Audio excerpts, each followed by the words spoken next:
messieurs, bonsoir. Vous êtes sur la RTS, l'édition de 20h. Voici les titres.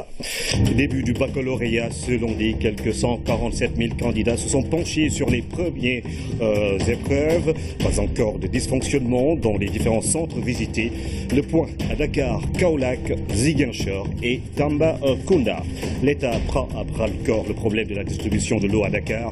Le ministre de l'Hydraulique et de l'Assainissement annonce 10 forages dans la capitale pour un coup de poton. Revenir aux sources face aux évolutions sociales qui bouleversent notre époque. Le chef de l'État a reçu le premier président de la Cour suprême. Il s'agit de Mamadou Badio Camara. Il était accompagné des procureurs des cours d'appel du Sénégal. La rencontre a permis d'évoquer les préoccupations du pouvoir judiciaire pour consolider le bon fonctionnement de la justice sénégalaise. Voici Mamadou Badio Camara, premier président de la Cour suprême.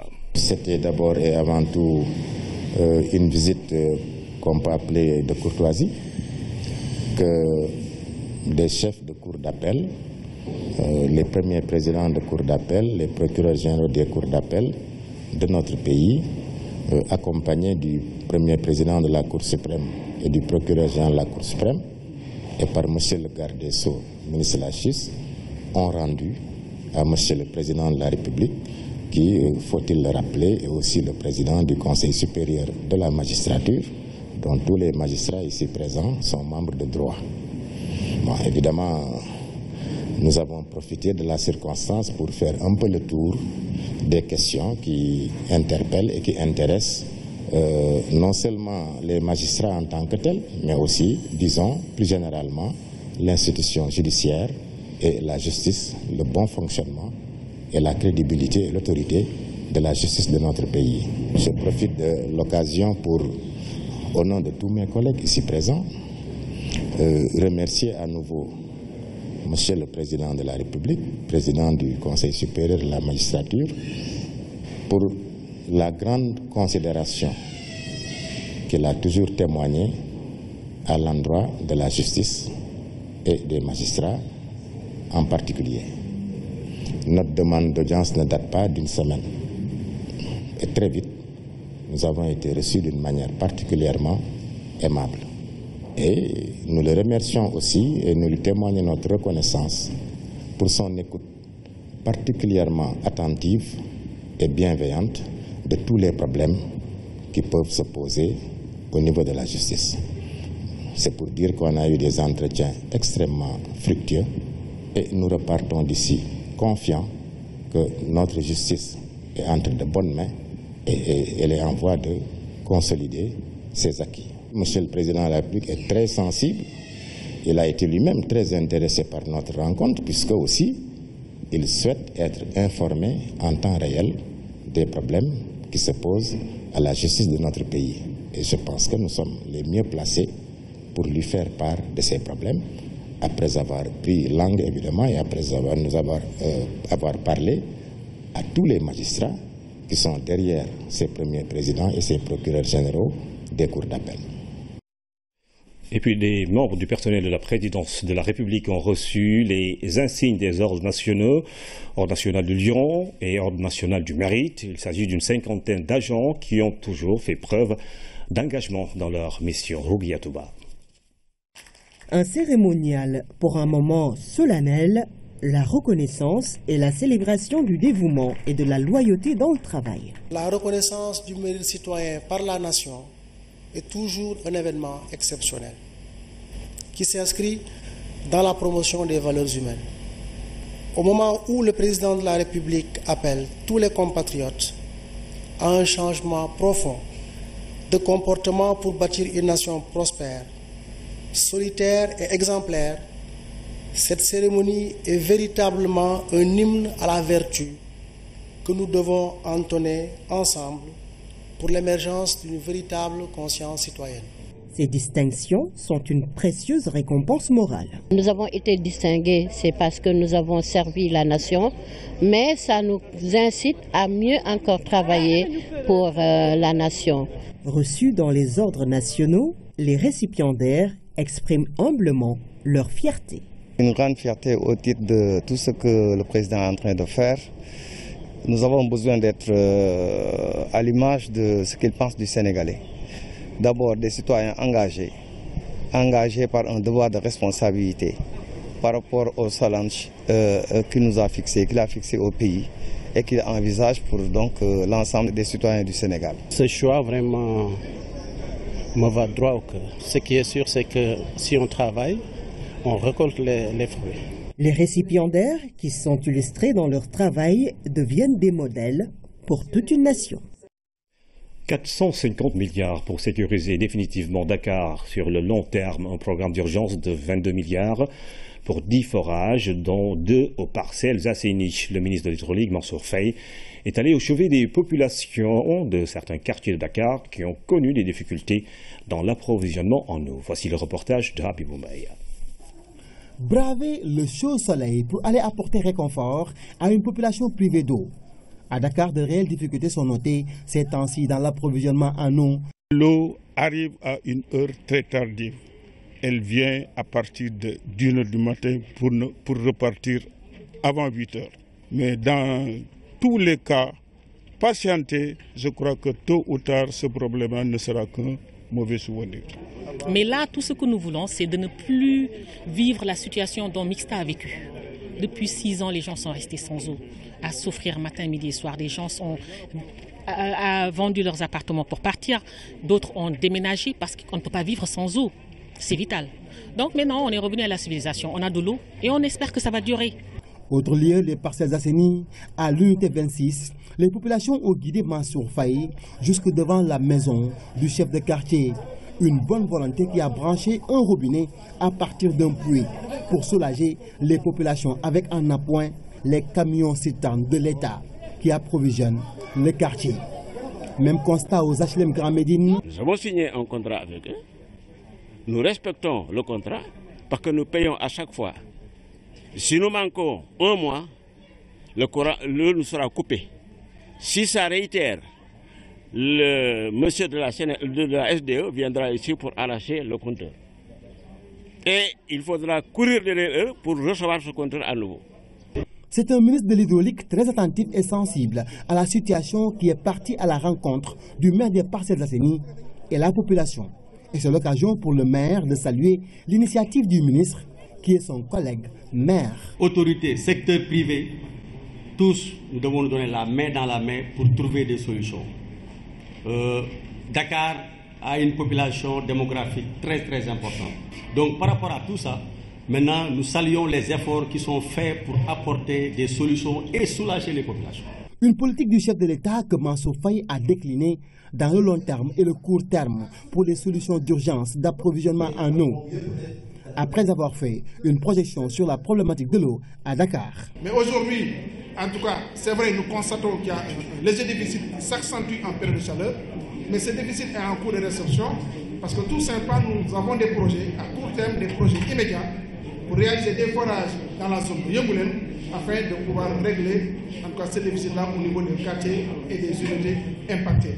En attendant que les projets donc, à court terme, c'est-à-dire Tasset qui va fournir Dakar à peu près pour 30 000 m3 jour, Baya qui va fournir un volume aussi additionnel, ainsi donc en attendant que les projets structurants de Kermamarsar, dont en tout cas les travaux vont démarrer incessamment, et l'usine de dessalement de mer, dont les travaux vont commencer au courant de l'année 2018. Et globalement, ces deux usines, ces deux projets importants vont donner Dakar à peu près un volume de 300 000 m3 jour, c'est-à-dire à peu près un peu moins de ce que Dakar consomme présentement. Ces projets estimés à 22 milliards de francs CFA pour la réalisation de 10 forages, dont 2 aux parcelles assainies. Un chapelet de projets pour une enveloppe globale de 450 milliards de francs CFA pour définitivement sécuriser la capitale sénégalaise en eau. Nous poursuivons notre série consacrée aux élections législatives du 30 juillet prochain. Ce soir, nous revenons sur le mode de scrutin au Sénégal. Le scrutin proportionnel, le fort reste, l'égalité des suffrages, entre autres. À quoi cela renvoie-t-il? Les explications de Mama Moussagnan. L'importance démographique est significative dans l'élection de députés. Par conséquent, le mode de scrutin dépend beaucoup du nombre d'habitants dans la localité. Dans chaque département au Sénégal sont élus 7 députés au plus et 1 député au moins. Et le maximum de députés ne peut être atteint que lorsque le quotient national le permet. Les départements dont la population est égale ou supérieure à 170 000 habitants obtiennent au moins 2 sièges. Si le département n'a qu'un seul siège en jeu, le candidat ayant obtenu le plus grand nombre de suffrages valablement exprimés est élu. Chaque département a une population bien déterminée. On vérifie maintenant combien de fois ce quotient national figure dans le département pour qu'on attribue autant de sièges. Mais comme je l'ai dit tout à l'heure, aucun département, quelle que soit la taille de sa population, ne peut dépasser 7. Donc c'est là le principe du plafond. Pour le scrutin proportionnel sur une liste nationale, il est appliqué le système du quotient national. On prend le nombre de suffrages valablement exprimés, c'est-à-dire l'ensemble des votes valables, aussi bien à l'intérieur du pays qu'à l'étranger, qu'on divise par le nombre de sièges, c'est-à-dire les 60. Chaque liste doit avoir un total de voix sur l'ensemble du territoire national. Donc, c'est la première répartition qui est faite. Par exemple, une liste à 500 000 voix, c'est 500 000 divisé par 50 000, ça fait 10 sièges. Il y a également ce qui est appelé plus fort reste, et ce qui pourrait être aussi qualifié d'égalité de suffrage, des cas spécifiques à éclairer. On va voir quelle est la liste qui a le plus grand nombre de voix qui restent. Ça peut être une liste qui avait déjà eu des sièges sur la base de la répartition. Par exemple, si une liste a 549 900, 49 900, c'est supérieur à 49 000. Donc, sur la base de ça, on va lui ajouter un siège. Ça va lui faire 10 sièges plus 1, donc 11 sièges. Maintenant, vient celui qui a 49 voix, donc il y avait une égalité de voix. Donc finalement, il y a un discriminant qui a été introduit. Dès l'instant que dans un département, il y a 2 listes qui ont le même nombre de voix, le code électoral a tranché en disant que les sièges ou les sièges sont attribués à la liste qui a la moyenne d'âge la plus élevée. 165 députés sont élus dans la prochaine Assemblée nationale pour 5 ans. Les pouvoirs de l'Assemblée expirent le jour de l'installation de l'Assemblée nationale nouvellement élue. Baccalauréat 2017, les candidats ont vécu les premiers moments de l'examen PALCOAC. Pour l'instant, à Pékin et à Guédiawaye, les 2 villes abritent 31 centres, d'où le défi de l'organisation pour éviter tout dysfonctionnement. Ibrahim Andog. Un seul objectif, la réussite du baccalauréat général. Malgré les dispositions prises en amont, les autorités administratives sont présentes dans les différents centres pour s'informer. Au lycée Limamoulaye, rien à signaler. Vraiment, nous avions pris toutes les dispositions. Les présidents de jury se sont présentés à temps. Depuis hier, ils ont identifié leur bureau, etc. Nous avons démarré à temps et il n'y a pas eu de problème. La délégation dirigée par le préfet de Guédiawaye s'est rendue dans plusieurs centres. Dans les salles, la surveillance est au rendez-vous.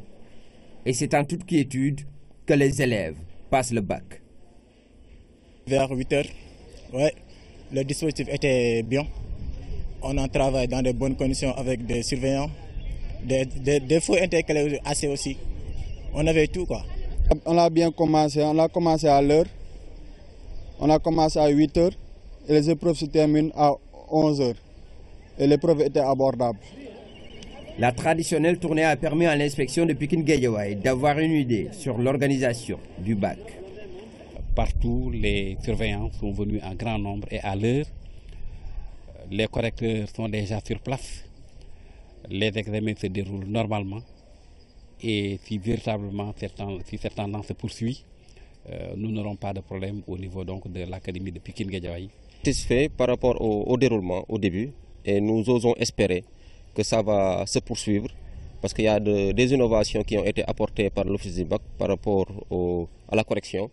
Et pour toutes ces questions, je crois bien que la sécurité va suivre et que les différents présidents de jury et présidents de centre sont engagés pour que les examens du bac de cette année puissent se dérouler normalement. Les autorités espèrent de bons résultats, un optimisme qui s'explique par l'accalmie notée pendant l'année scolaire. Avec cette année scolaire apaisée, que nous aurons des résultats à la hauteur de nos attentes et à la hauteur des attentes de l'État du Sénégal et des parents. L'IA de Pikine-Guédiawaye compte 31 centres avec 57 jurys pour un total de 1905 candidats. Jusqu'à midi, aucun dysfonctionnement n'a été noté dans les différents centres visités par la délégation.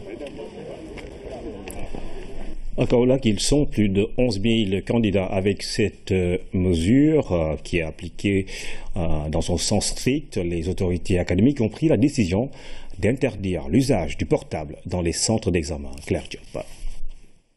Pour cette édition 2017 du baccalauréat, ils sont 11 496 candidats en lice à l'inspection d'académie de Kaolack répartis dans 33 centres d'examen. 1263 surveillants ainsi que 116 secrétaires ont été mobilisés pour la circonstance. Pour une meilleure organisation en amont, revue d'ensemble, CRD et autres visites de terrain ont été tenues par les acteurs. Nous n'avons pas attendu au dernier moment. Il y a eu, comme le gouverneur l'a dit, le CRD, où nous avons exprimé nos besoins par rapport aux préparatifs.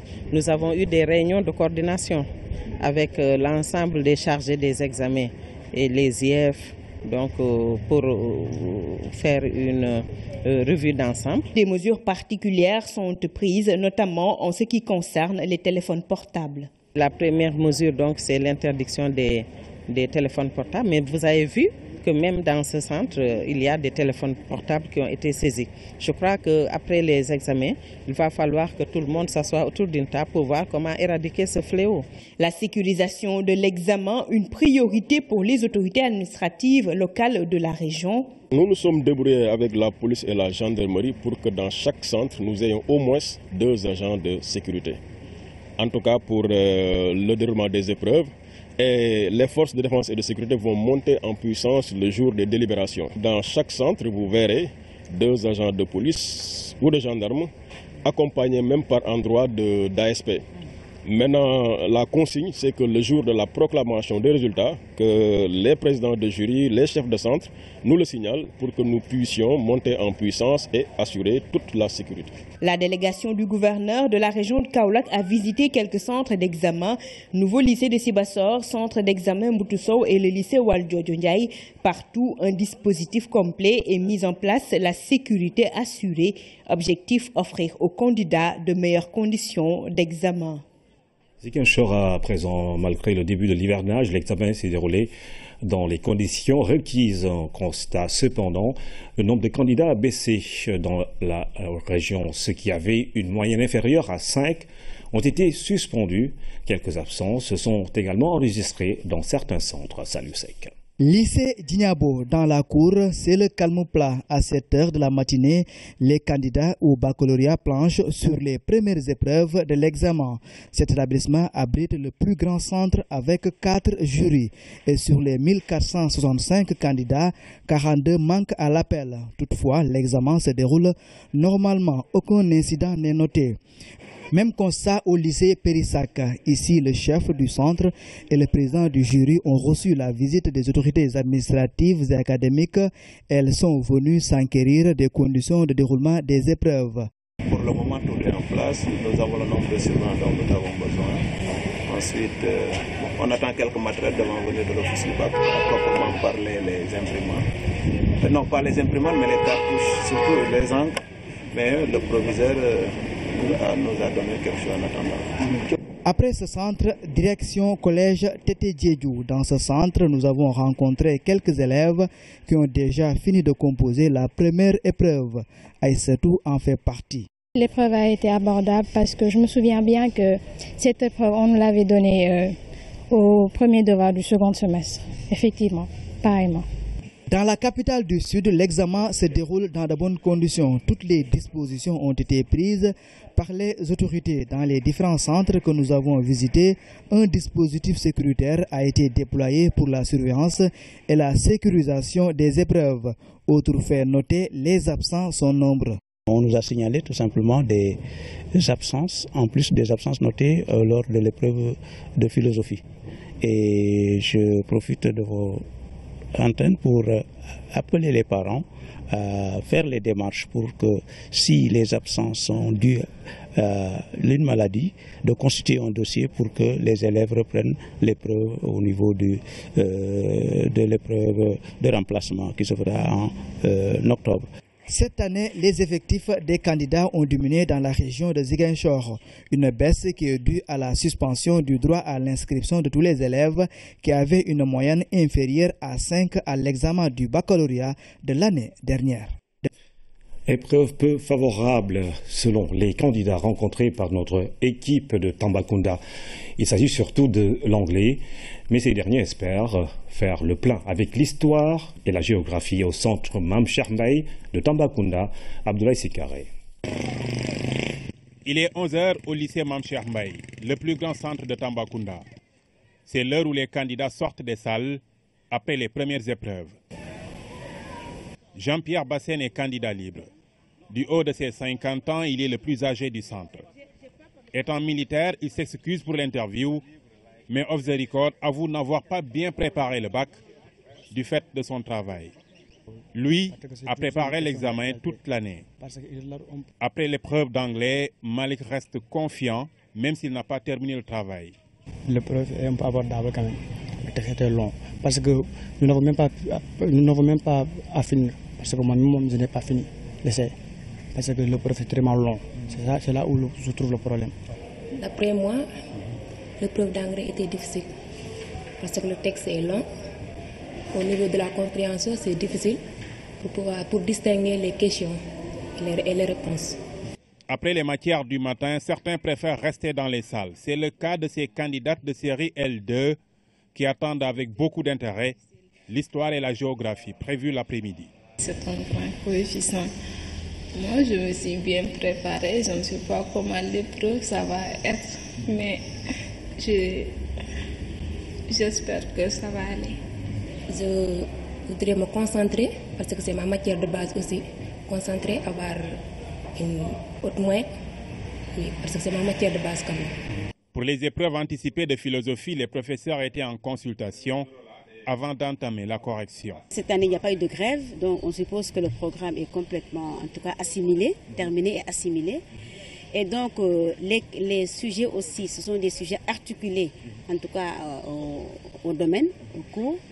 Et donc, à ce niveau-là, on peut parfaitement penser que c'est abordable. Côté organisation, le cérémonial a été respecté. On a juste respecté les consignes de l'office du bac, discuté avec les surveillants, donner les consignes, lire les consignes de l'office du bac au niveau des différentes salles à 7h30. Ensuite, on est allé chercher les copies avec les surveillants. On a ouvert les copies au niveau des salles en présence des élèves. Ça s'est bien passé. En attendant les matières de l'après-midi, un déjeuner est servi sur place pour épargner le va-et-vient à ceux qui habitent loin. Autre chose à présent, le gouvernement est décidé à ne laisser aucune marge de manœuvre aux trafiquants de drogue.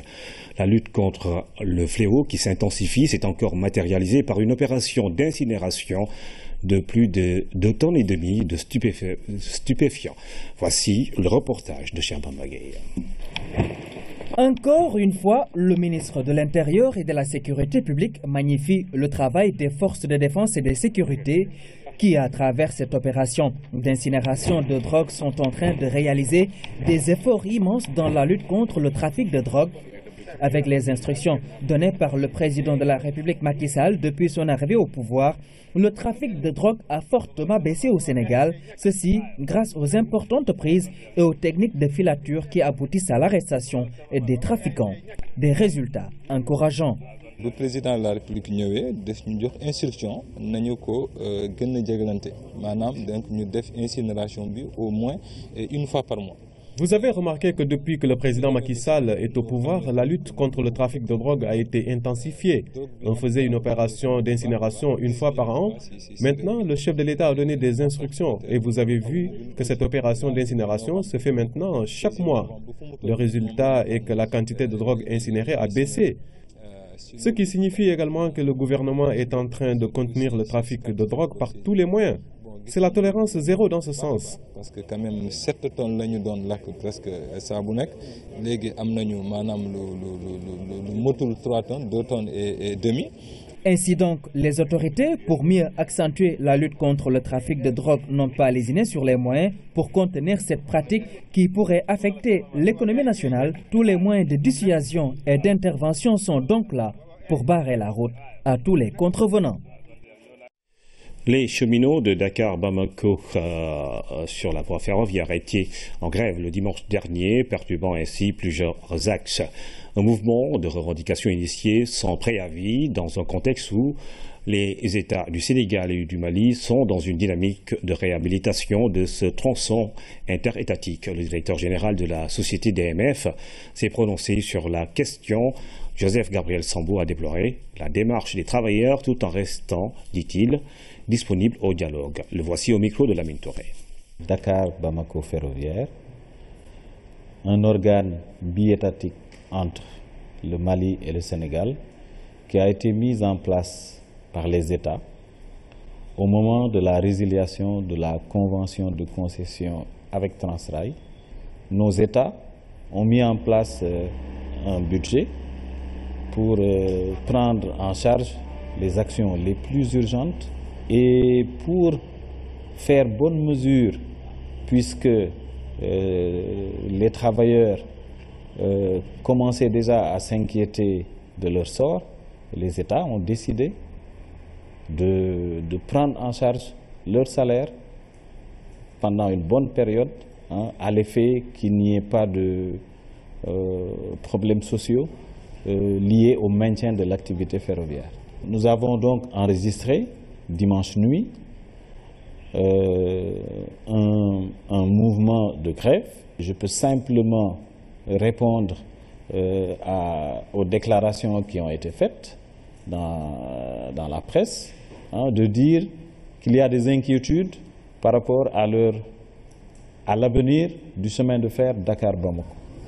Est-ce que dire qu'on a des inquiétudes vaut qu'on passe tout de suite à un plan d'action où on se permettrait de bloquer la circulation ferroviaire de nombreux acteurs qui n'en demandaient pas tant? Est-ce que vous avez donné à l'autorité le temps de recevoir votre demande d'audience et de programmer à vous rencontrer pour discuter de vos problèmes? Santé, le saviez-vous? Il existe une tumeur cancéreuse spécifique à l'enfant.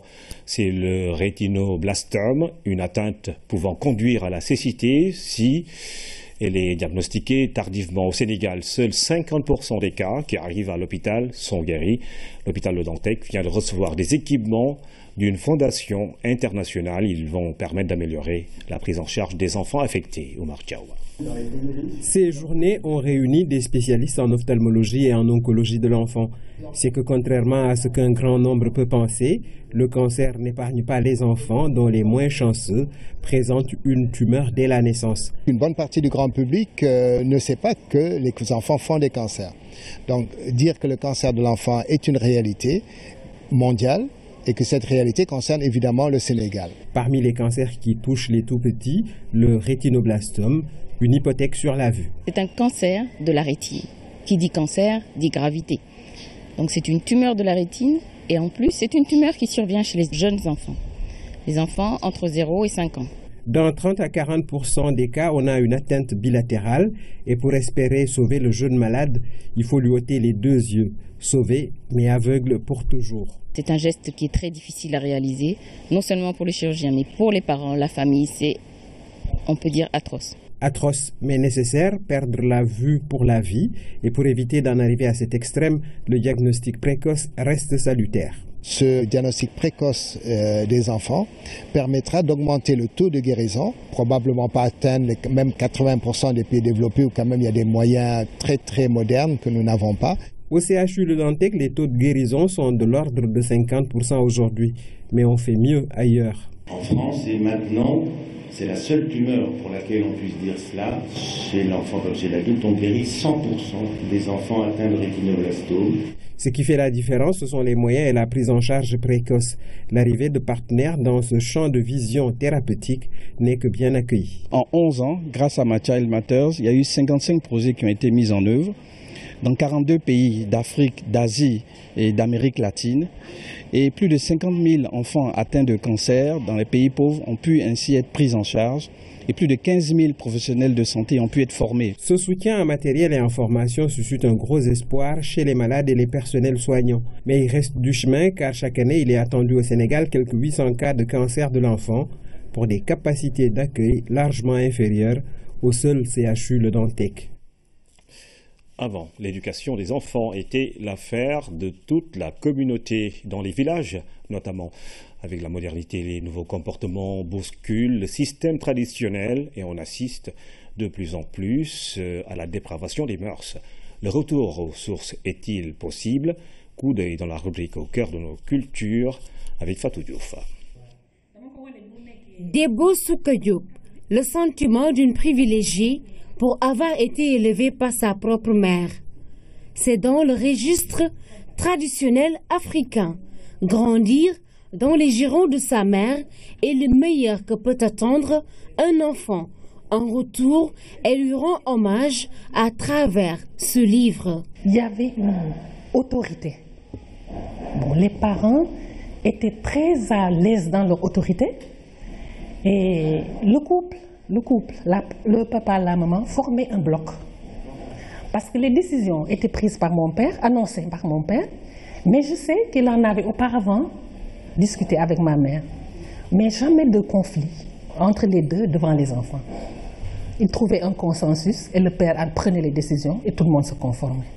Nous sommes vers 1960. À cette époque, éduquer un enfant, c'est lui transmettre des valeurs et des qualités morales. Et cette tâche était dévolue à toute la communauté. L'éducation n'était pas le seul apanage des parents. Bon, nous vivions avec notre grand-mère paternelle, la maman de notre papa, qui n'était pas du tout une grand-mère gâteau, hein. Elle était assez sévère et elle avait un œil sur nous. Bon, je crois qu'elle était un peu les yeux de mon père. Parce que quand mon père disait par exemple, Absat, il paraît que tu t'habilles court, je crois que c'est ma grand-mère qui lui soufflait des trucs comme ça. Et il essayait d'y mettre un terme. Donc c'était toute la famille qui éduquait. Toute la famille qui éduquait. On n'envoyait jamais un enfant demander. On l'envoyait toujours donner. Pour que l'enfant n'ait pas l'habitude de tendre la main.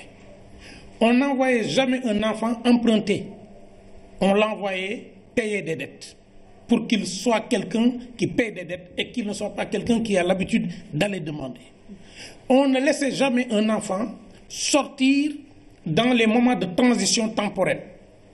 Les moments de transition temporelle, c'est ce qu'on appelle le yor-yor, vers 10 heures, et le ndiolor, en plus du timis. Et on installait en lui des vertus. Quelles sont les vertus majeures? C'est les vertus de dignité, les vertus d'humilité, les vertus de vérité et les vertus du travail. À chaque étape de la vie, un système éducatif approprié et diverses techniques utilisées pour éduquer l'enfant. Mais l'autorité parentale doit être de mise. On était dans une société d'analogie où l'enfant regardait et répétait des gestes. Donc on interdisait aux adultes d'avoir des comportements négatifs de sorte que les enfants ne les reproduisent pas. Deuxième élément, c'est ce qu'on appelait l'éducation individuelle collée à la classe d'âge. Il y avait une stratification qui fait que l'enfant n'était jamais seul. Son projet éducatif est un projet avec les gens de sa génération. C'est pourquoi il y avait de 0 à 7 ans une transmission d'émotions et de sensations par la mère. À partir de 7 ans, l'enfant était éduqué par toute la cour. Et là, les CLB, les adultes, prenaient le relais de la mère. Et une fois que l'enfant a 14 ans, on le préparait à aller vers la circoncision et vers la réclusion. Ce qu'on appelle, ça pouvait être dans le lin ou le bois sacré. Avec la colonisation, l'éducation traditionnelle est tenue de coexister avec l'éducation dite moderne. Un choc des cultures qui dilue nos valeurs. La rupture, c'est quoi? C'est que le modèle d'éducation que propose la maison n'est pas le même modèle que propose l'école. l'enfant est formé à avoir un certain type d'attitude sociale, mais ces attitudes sociales-là ne se répercutent pas forcément sur le modèle occidental vers lequel il tend à l'école. Quand on stimule dans la maison l'esprit de compétition dans les champs, en disant si tu termines ta part de chant avant les autres, c'est que tu es brave, lorsque l'enfant termine, il ne ravale pas les autres derrière. Il reçoit une généalogie qui est dite, un tag. Des parents, en ce qui concerne l'éducation des enfants, moi je crois que c'est Internet. C'est Internet, les enfants s'isolent de plus en plus. Bon, évidemment les parents qui travaillent, ils se retrouvent en famille, le soir aussi, dans la journée, ils ne sont pas là. Ils arrivent fatigués. Et je crois que leur vigilance s'en ressent un peu. Dans un monde en évolution, ne faudrait-il pas trouver un équilibre entre ces deux modèles éducatifs? Si nous voulons avoir une société ancrée dans ses valeurs et ouverte sur le monde, il nous faut d'abord ancrer nos enfants et dans leur imaginaire, que ce soit nos contes, que ce soit nos légendes, qu'ils les retrouvent dès la case des tout-petits. Et qu'à l'école primaire, on refonde le programme pour faire de l'humain et pas des résultats juste à l'entrée en sixième et au certificat. J'ai essayé de mettre en place une éducation basée sur la communication. À une certaine heure, tout le monde doit être là. Et après le petit déjeuner, on discute. Je crois qu'il faut beaucoup discuter avec les enfants. Il faut les arracher à leur isolement et les amener à revenir dans le cercle familial. Les valeurs traditionnelles restent encore marginales dans les programmes scolaires. Il est temps que nos coutumes et traditions soient valorisées et adaptées au contexte actuel. Pour y arriver, l'implication des éducateurs traditionnels dans l'élaboration des programmes scolaires s'impose. Encore des échos de la 30e édition de la Foire internationale de l'artisanat de Lisbonne, qui a vu la participation de plusieurs exposants sénégalais. La plupart d'entre eux ont pris part à l'événement grâce à l'appui et l'assistance de l'ACEPEX et son partenaire, l'APDA. L'artisanat sénégalais, dans toute sa diversité, a été exposé. Seul pays ouest-africain à avoir participé à la 30e édition de la Foire internationale de l'artisanat de Lisbonne, le Sénégal a dignement représenté la partie occidentale du continent. Il a exposé toute sa richesse artisanale dans cette rencontre qui réunit différents pays venus du monde entier. Les retombées seront énormes parce que vous voyez ici, il y a de la vente directe, ça marche, les produits sortent parce qu'il y a des milliers et des milliers de visiteurs. Mais à côté de cela, il y a également ceux qui font des relations d'affaires. Nous avons rencontré beaucoup d'hommes d'affaires qui sont intéressés par les produits artisanaux origine Sénégal, qui aujourd'hui vont effectuer ces échanges-là avec les artisans qui sont là, mais également ceux qui sont restés à la maison. La participation des artisans sénégalais à la Foire internationale de Lisbonne a été d'un grand succès, grâce à l'appui et l'assistance des agents d'exécution de l'État, comme l'ACEPEX et l'APDA. Nous voulons pérenniser cette expérience. C'est bénéfique pour les artisans, c'est bénéfique pour nous, les agents d'exécution, qui allons mutualiser nos efforts et nos énergies, mais bien entendu aussi nos finances. Et aussi bénéfique pour le pays, puisque au-delà de la dispersion des participations sénégalaises, nous allons réunir cette participation en un seul village, à l'image de ce que font les autres pays. Je pense qu'au-delà de l'artisanat, du domaine commercial, il y a aussi le domaine culturel, puisque à travers notre artisanat, nous vendons notre pays, nous vendons l'image de notre pays. La Foire internationale de Lisbonne était une occasion pour le Sénégal de présenter au reste du monde la qualité et la particularité de sa richesse artisanale. Les Portugais, eux, ils aiment beaucoup la culture sénégalaise, l'artisanat sénégalais. Actuellement, ils en demandent beaucoup, ils en achètent aussi beaucoup.